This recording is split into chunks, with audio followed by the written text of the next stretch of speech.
All right, we are back and we're going to talk about the business side of practicing law as a solo law firm owner. Because I don't think this gets enough airtime, this topic. If you want to open a law firm, or you are new to running a law firm, or somewhere in that journey, I think it is so, the number one thing you have to understand is that practicing law, when you are running a law firm, practicing law is the smallest part of what you'll do. Like, being a lawyer, the lawyering of it is the smallest. You're busy being the entrepreneur, being the manager, handling sales, handling marketing, doing HR, you're the, customer satisfaction department. You're doing, especially if you're a true solo and you have no help. But even if you're like me and you have help, I have help. I have receptionist help, I have VA help, I have a paralegal, I have a bookkeeper, I have a CPA. I have a team, I have help. And practicing law is the smallest part of my day. So let's get into why that is and how you manage that. Because you need to understand the business side of running a law firm. And when I was in law school, I graduated in 2009. I've been practicing for 15 years now. I've been practicing law. And so I didn't learn the business side of lawyering in law school. I taught how to write briefs. I know how to write memos. I, did the moot court. I know how to argue a case. I know how to lawyer. But the business side of it was not something that I learned at all, in part because that was never my interest in law school. I did not ever plan to open my own law firm. I never saw that in my cards for me in law school, so I never sought that out. But two, I don't know how much that was offered back then. I think now, at least with my law school, I went to Seattle U Law School, there's more courses on that and clinics and different programs to teach you the business of lawyering, but I didn't know any of that. And when I went out on my own and opened my own law firm, I really didn't have a clue. I thought I had a clue, but I really didn't have a clue. So we are so busy as law firm owners handling the business related tasks that, again, we've had no training on how to do. I didn't go to college for business.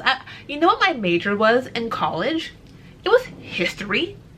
History. Out of all things, I picked history. Didn't really think that through very well. Because for me, college was a means to get to law school. That's why it was oh, we'll just do history. And then I got minors in poli-sci and women's studies. It really would have been helpful if I got some business experience in college. So if you are young enough that you know you want to be a lawyer and know you want to own a law firm and you're in college or you're in high school, please do yourself a favor and take some business classes. I wish I would have. Okay, rant over. So as a law firm owner, you are a business owner first. Lawyer comes second to that. I don't care how good of a lawyer you are. If you don't know how to run that business, your law firm will fail. Okay? You gotta know how to run the business. And to be successful as a law firm owner, now everybody defines successful differently, but I think there's a commonality that we all want to make a good income. Now your definition of what a good income may be might be different, but I think most lawyers I know who own a law firm want to make a good income, right? So that we're not talking about revenue, we're talking about profit, which is two totally different things in the law firm also. Can I just share something with you? Sometimes if you're at, I don't know, a CLE or some kind of event and you heard about these multi-million-dollar, the law firms that, made $1 million or $3 million, whatever, right? But they have 6 attorneys and they have 4 paralegals and they have 3 legal assistants and they have this, big office downtown. I can tell you right now, I'm making more money than all of them individually because of my profit margins. Okay, so that can be intimidating when you hear about these firms that make, you know, $1 million or make, you know, a couple $1 million a year, but they have multiple attorneys and support staff and employees and all the expenses that go along with it. So don't be intimidated by that, because I used to be, and I'm like, well, wait a minute, if I just do some mathing on that, that math is not adding up. Like it's not making sense. So just a side note on that, you know, if you ever hear about that, or if you feel intimidated by, you know, how I used to feel by, you know, other smaller or mid-sized firms who, you know, might bring in a lot of revenue, their profits are nil.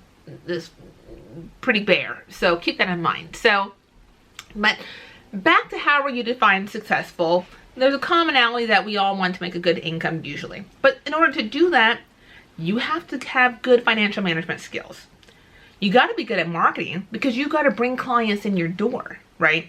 You got to be good at sales so you can convert those people who are calling you into paying clients during your consultations, right? And you also have to ensure that your current clients are being taken care of.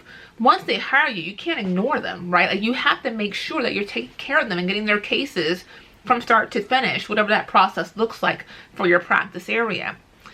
You have to have systems in place and processes in place and maybe some staff in place to get the work done, to keep the files moving along. Especially if you're like me, I'm a flat fee firm predominantly. I have a sprinkling of hourly clients, but for the most part, I'm flat fee. So it is very important to me that my cases are turned around relatively quickly on these flat fee cases. And so, but there's an infrastructure that you need to have in your firm, and there's skills that you need to have as a law firm owner to make all these things come together and work together in harmony to have your successful law firm, right? And so if you are looking, or, you know, want to open a law firm, or you're in your early days of owning a law firm, or maybe you've had your law firm for a few years and you're just like not getting the traction that you want, you're not getting the movement that you want, maybe the, you know, your revenue in the firm has plateaued, you're not seeing the profits that you want. You want to make sure that you understand the running of the business and the business side of practicing law, and becoming more business minded as an attorney. And so this is something that I had to figure out more so along the way as I opened my law firm and, you know, my first few years of running a law firm. Because before I went out on my own, I researched the how. Like, how do you open a law firm? Like, what do I actually need to do? What steps? Where's the checklist? Where is the checklist of how to open a law firm? That's the part that I researched and spent a lot of time trying to figure out. But I didn't quite have the business acumen that I wish I'd had, or that I had now if I were to start over again. Now I say all this to share this with you, to help you to get to where you want to go faster, to help you get your law firm open, to help you make your law firm more profitable, help you, for me, a big part of my law firm, and for me to have how I define having a successful law firm. If you hear my dog chewing that dog toy, I apologize, but I'm not going to stop the video and go take it from her and then come back. Like, it just is what it is, but that's what's going on if you can hear that. So I do wish I'd had, you know, more of those skills and research on the business side of it before I opened my law firm. I do wish I had that, but I wouldn't want that to stop me or to stop you from moving forward opening your law firm. Okay? Because there's never gonna be a right time. There's never going to be a perfect time to open your law firm. If you wait for the perfect time, you're never gonna open your law firm. Okay, and that's why it took me like 2 or 3 years from when I first thought about opening my law firm to actually opening it. Because I was waiting for the right time, the perfect time, waiting to have all my ducks in a row, and that day never came. I just got to the point where I was tired of the BS that I was dealing with and not being happy. Because who goes to college, to law school, incurs all that student loan debt?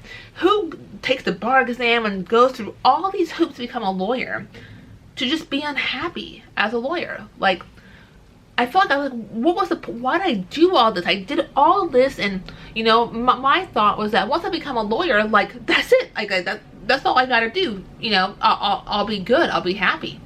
And I was miserable in my career, and it was just like, well, what the hell? Like, why did I do all this? Why did I do all this work to just be unhappy? You don't have to be unhappy. And if you're unhappy, whether you're working for somebody else or you're on your own and you haven't quite just figured it out and haven't gotten all the pieces moving, that's okay. You're never gonna be ready to open your law firm. At least I wasn't. I mean, I was never ready to open my law firm, but I just got to a point where it was just like, okay, like, it's either now or never. Like, I'm gonna jump. When am I gonna jump and actually do it? And so I have met lawyers who, like, they know that, you know, and they feel ready, and kudos to them, because I was just never that confident in my skills of being a law firm owner before I went out on my own. Now I am. Now I know what I'm doing, and I know how to do it. I know how to run the business, and I know how to bring clients in the door. I know how to have my systems and processes in place and my staff. Like, I know how to do these things now. But at the time before I did it, I didn't know how. And I'm just glad I didn't let that stop me, and I hope you don't let that stop you. But it really did slow me down. But I think at the end of the day, what I've always had is trust in myself. And trust in myself that I will figure it out.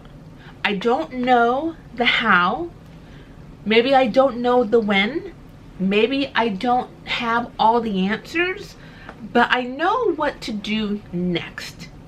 And as long as I just keep knowing what to do next, I'll keep moving forward and I'll get there.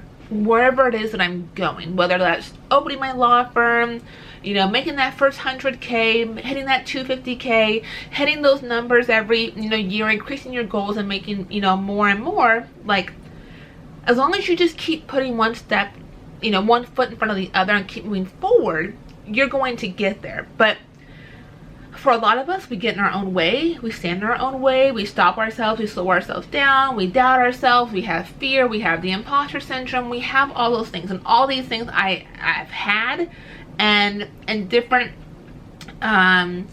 you know, aspects of my life still can have sometimes with things, especially as I try something new. But I know that I know how to figure it out, right? I know how to do just the next thing. And if that's all I know how to do, like, that's okay. I don't have to know all 10 steps. If I just know step 1, and then I was like, do step 1, it's like, oh, okay, here's step 2. This is the next step. Okay. Like, as long as you can keep doing that, as long as I know, as long as I keep doing that, I'll keep getting to where I want to go. And so that has been kind of my journey on figuring out the business side of lawyering and how to run it from the business perspective.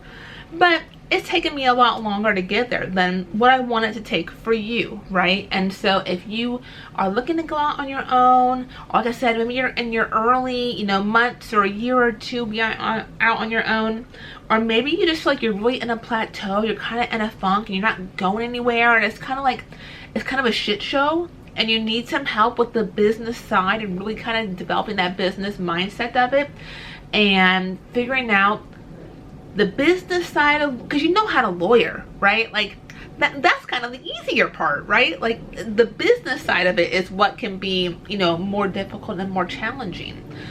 And then you add into that, you know, if you got a couple kids, you got a spouse, you're, you know, not prioritizing yourself, your own health. So if you need help with bringing all that together to get you to where you want to be and to have happiness and success in your professional life and your personal life, that's really what I'm about with when I'm coaching and when I'm consulting other lawyers, is how do we bridge these two things together?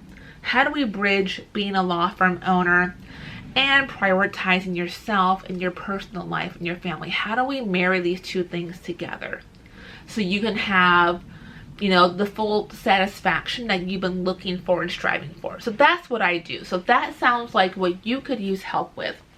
Please feel free to reach out. My contact info is below. I offer free consults, at least at this time, to kind of see if we're a good fit, to see if I can help you and help you navigate your journey professionally and personally. So I hope this is helpful for you if you're looking for help with the business side of running a law firm. I'll see you in the next one. Bye.